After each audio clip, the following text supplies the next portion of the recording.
Welcome to this week's episode of the CPG View, the number one CPG information source for global omnichannel leaders. Jenna, thank you so much for joining this week's episode of the CPG View. So happy to have you on. I know you and I were going to meet maybe a month ago, but I'm so happy we were able to do it now. And as we go into the back end of the year, depending on when this is released, it might be the first of the year. But before we get started, would you mind introducing yourself and the company you're with? Yes, I'm Jenna Steele. I'm Vice President of eCommerce and Digital at Riebele Family Wines. We own quite a few wine brands, but our most recognized would be Stella, Rosa. Nice. Awesome. Well, hey, a couple of things here. I think you and I run in somewhat similar circles. I think we know several of the same people, and maybe that's how we ended up getting connected. I don't totally recall, but wanted to ask you a couple of questions focused specifically on, or get your thoughts on the CPG space. Would love to know a little bit about your journey in CPG, what sparked your interest in the field, how some of those experiences shaped the way you think about building brands and driving growth in our industry. Absolutely. So started really in college. I was doing product.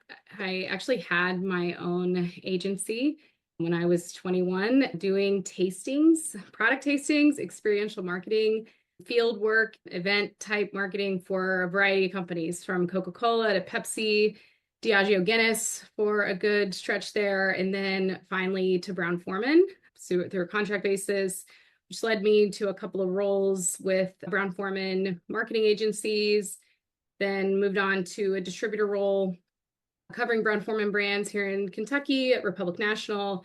And then I was in primarily sales roles for about 11 years at Brown-Forman before moving to Riebele, but have really loved just seeing the rise and fall of lots of products. Some you find them as acorns and they turn into these beautiful oak trees and you're still cheering them on, and others you're like, that was, too soon for its own good. And, I've got a lot here at my house still that didn't make it, but it's just been love the marketing, brand marketing and sales space of, primarily beverage alcohol, but non-alc too is very fun.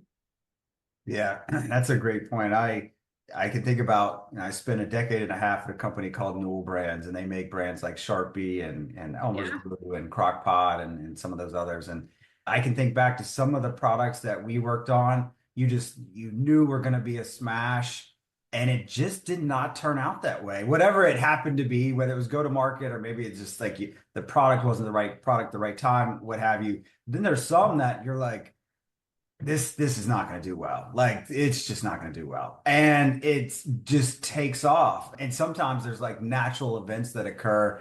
I don't know if you recall this or not, but at the time, this was over 5 years ago, but slime became a craze in the US. So every middle schooler or elementary school kid was making slime. And we had just actually completed the acquisition of Elmer's, which, if you don't know about slime, the key ingredient, yes, it's the main ingredient, and slime is like glue. And I just remember that being on this rocket ship of thinking, goodness, like there's nothing you could have done as a marketer to try to recreate this. So sometimes to your point, you have acorns that turn into beautiful oak trees, and sometimes they don't. So you almost have to enjoy the ride that you're on. For sure. Well, hey, I wanted to get your thoughts here. You've got nearly 2 decades of experience working with brands. You mentioned before, like Jack Daniel's, Stella Rosa, who I think is one of the ones in your stable of brands now. How do you think the beverage alcohol industry has evolved from an e-commerce perspective?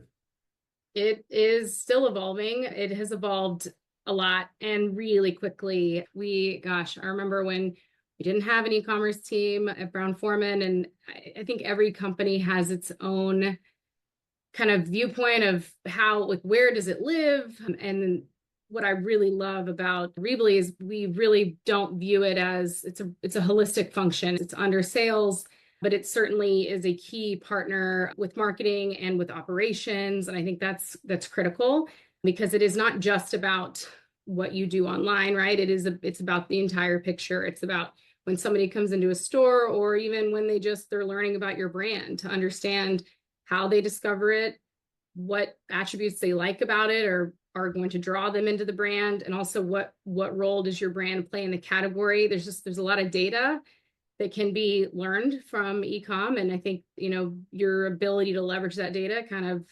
can help your success, and that is harder in bigger companies too. But we're pretty scrappy here. It's a 107-year-old startup, we like to say, and it's really fun. But that all of kind of learning the data and what role does ecom play in your business? Is it more of a D2C model? When we have brands that are very heavy D2C, and then we have brands that are not, or we have brands that have low digital penetration where it's mainly in-store sales, and we have brands that are not. And it's understanding that consumer and the journey and making it as seamless as possible. Yeah, that makes total sense. I agree with you. The space, specifically the alcohol space, has evolved. A friend of mine a few years ago, he was at, I think, Diageo, or he was at some type of alcohol brand, and he was walking me through we were talking about e-commerce, and just like when you talk to a friend, you're like, here's the two things I'm struggling with, and everything he was struggling with, I was like, I can't kind of relate to that. Like I could relate to some of it, but some of it was like so specific to that sector or the industry of alcohol. And yeah, I learned a great deal. He got me educated on the space, so I can definitely appreciate your points. And I think was talking to someone from Mars recently who was on the podcast, and was talking about how important it is to keep the consumer at the center. And you think about, to your point, whether e-commerce is embedded in the sales team, whether it's in marketing, no matter where it's at, really keeping the consumer, the end user at the core is typically, we can start and answer that question of, okay, where would this function make the most sense to best serve that consumer? You're normally on the right type of, thought path. Yeah, and as technology improves, it's getting a little easier to remain compliant. So a big pain point is when you're serving ads, where does that consumer go? So you typically need a buy now interstitial, and that needs to have 3 compliant retailers on that. So non-common ownership. Can't have Sam's Club and Walmart and Target on the same, if that's your only 3 options. So it's giving the consumer choice. But now with more tools that are more geo-aware, that really helps reduce, because the last thing you want to do is show somebody a product that they can't find because maybe it's not in their market yet, and also be a jewel if they're in Florida, right? So it's that those tools have really helped the evolution. I think helped marketers and media folks run better ads, and of course, all the new suite of tools with retail media. Everyone's on their own journey with retail media. The JBP process for beverage alcohol is very different than traditional CPG. Retailers cannot ask you to participate in anything. There cannot be exchange of funds. So navigating that legally is possible, but it is challenging. But it is certainly, in our experience, been worth worth it. Yeah, that makes. Well, hey, I wanted to ask your thoughts on. I'm sure you've been building and working on omnichannel programs, specifically from a partnership perspective for years. How do you start to think about the integration of online and offline sales channels, and really changing the way alcohol brands approach their customers? Sure. Something we tried this year that we're really excited about and have seen great results. We did a cross-merge partnership with Contadina, and 2 great Italian heritage brands, Stella, Rosa, and Contadina tomato sauce. And we decided to do it digitally first. So typically you would, give your sales teams some sell sheets and say, try to get this into retail and, get those end caps and get it out of aisle. But this, because e-com and digital is just such a hot topic, we thought, okay, let's put together a digital first plan.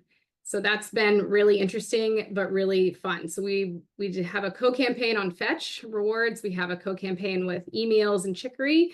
We were the first alcohol plus non-alcohol product on Fetch. And then we also ran It's just wrapped up a Walmart Connect campaign with them. So it was a co-campaign, which was the first ever on Walmart Connect, an alcohol product and a non-alcohol product together. We have a nice landing page, and we've learned a lot through the process about recruiting new consumers, being able to share these things with retailers who may not be digitally savvy. So I think part of it is breaking it down for the retailer of this is why, we're putting these things in place to help pull these products off the shelves, to build bigger baskets, and to be able to share like really rich data with them, which through Walmart Connect, through Chicory emails and Fetch, we can do that.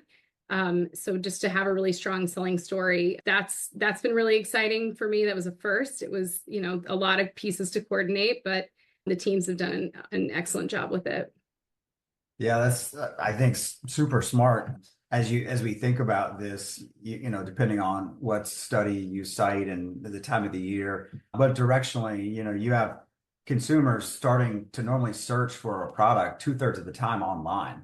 So I think what better way to have some, and also the point you made about like getting out there and the go-to-market plans, getting it out of the aisle onto the end caps. I think you and I both probably grew up in that world earlier in our careers, and I think that definitely has a time and place because in North America that's 80% of the volume. I mean, not category specific, but I think there's definitely a time and a place to have differentiated ways to go to market for certain products, and testing and learning and failing fast and all those things that we all know well. But really, it sounds like you all put that to the test, and yeah, excited to see how that evolves for you all. I'll have to go check that out and see what I Yeah. can actually find.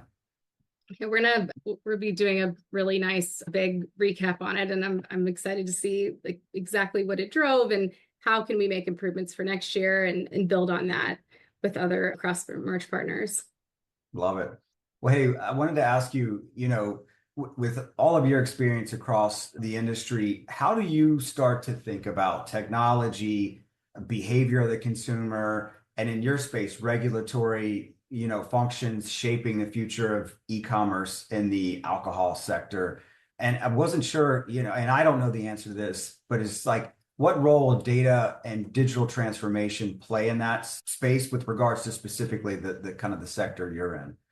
Oh, I mean, it's hard to keep up with what is possible for beverage alcohol when things open up to, like Kroger retail media. It's been around a while, but was not, we were not able to access that. And now through a partnership with the trade desk, but it's staying up to date on these things, and then also planning out. It can be hard to plan for, future campaigns if you don't know what your levers could possibly be. But it's, Reebly's been really wonderful about allowing us to test, learn, scale. It's kind of our model.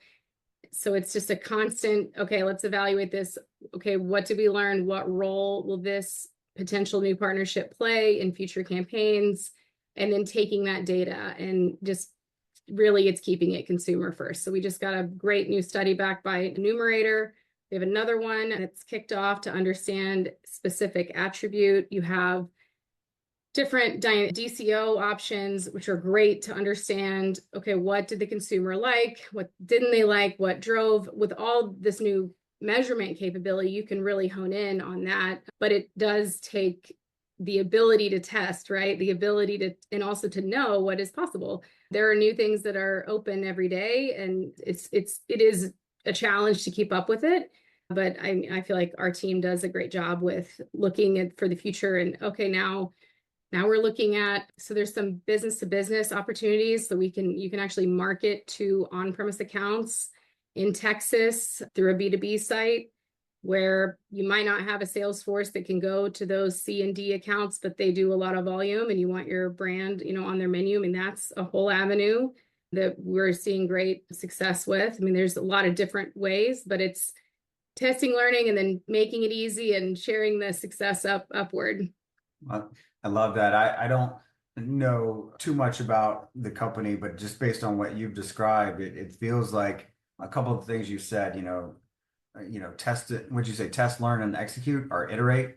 Scale. Test, learn, scale. Yeah. test, learn, and scale. Love that. You mentioned the company's, 100 or year plus startup, and and you mentioned also keeping the consumer at the core. It feels like it's probably a fun place to work. It's probably a fast-paced place to work. So just outside in observation as you think about this. And I think that for people like us in the space, those are the exciting type of areas that you want to be in. You want to contribute, you want to be a part of something.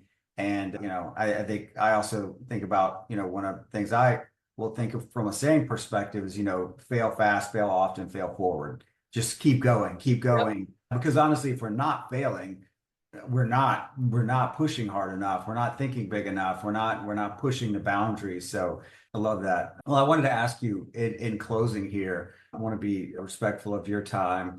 How are you all, or how are you leveraging data and personalization as you think about, tailored experiences for customers with regards to, improving online sales performance and conversion? So I mentioned Numerator a few times. So Stellaris is a really unique product. So it is probably the most exciting brand I have ever worked on. It appeals to a broad, vast variety of audiences. We just learned through a Nielsen study that we are the highest penetrated brand in wine, so highest household penetration of any wine brand, because it's got broad mass appeal. It's easy to drink, it's frizzante, it's premium. We have the #1 selling SKU in Walmart in wine. It's just a kind of a broad product, which is great. So taking those insights and understanding the why, different audience segments. We also are a top recruitment brand to the wine category. So it may not make sense to just target, we need to figure out, okay, where are people coming from? How can we speak to them and then segment them so that we are delivering kind of the best, the messages they want to hear. We're not annoying them, and we're, telling them what they care to learn about. So it's through things like the Numerator study and then testing. So DCO, dynamic creative optimization, we're testing that now, and we're going to be taking a look at what performed, why did it perform. We do that now. We A/B test a lot, but you hear little things like, oh, if you have an oval button, you'll get a lift, or you have this message instead of buy now. So we're constantly looking at tweaking so that we can remain relevant. Stellaris is also the most engaged with brand on social media of any wine brand. So we learn a lot from our consumers, and we just try to listen as much as we can. It was a brand that was built on people, the Rebely family listening to people as they came in the winery and creating a product that they felt like they heard back from consumers. So we really try to take that approach. We hear them on social. We read their comments, we read their reviews, and try to, keep moving forward. That's actually our company motto, is Sempre Avanti, which means always moving forward in Italian. Love that. Yeah. Well, I don't know if I've had the product. I feel like I need to go actually now buy the product and see. Give it a try. Yeah, I want to go experience it now. But well, this was tremendous, great conversation with you, sharing your experience in the space, a bit of your leadership and how you approach it and some of the trends you're thinking about. And ultimately, you've made a new friend in the podcast, and me, and I've made a new friend and who's told me about a brand I need to try. So I think it'll be great. I'm actually going to go. I'm going to go this weekend, and I'll send you a note and let you know. Yeah, let me know. We can also send you some. We Yeah. like making new friends. Yeah, awesome. Well, I wanted to ask, is there anything in closing that you would like to leave with before we head out today? Probably my favorite quote about all the e-com things is, don't punish it because you can measure it. So I find us sometimes falling into the trap of over analyzing, and over punishing something. There's still a tremendous amount of value in other brand building activities. We love billboards. Some people will say that's not, billboards have worked for us, and we definitely, when they're in the right place with the right message, see great things from them. So I think it's a mix, and just keep the consumer at the forefront, and it'll work out. I love that. Don't punish it. Don't over punish it because you can measure it. I feel like that is a saying we should have that everyone takes into conversations with their CFO. Yes. Yeah, love it. Well, thank you. Thank you so much. Thanks. Have a great one. You too. Thanks for having me. Bye. Thank you for listening to this week's episode of the CPG View, the #1 CPG information source for global omnichannel leaders.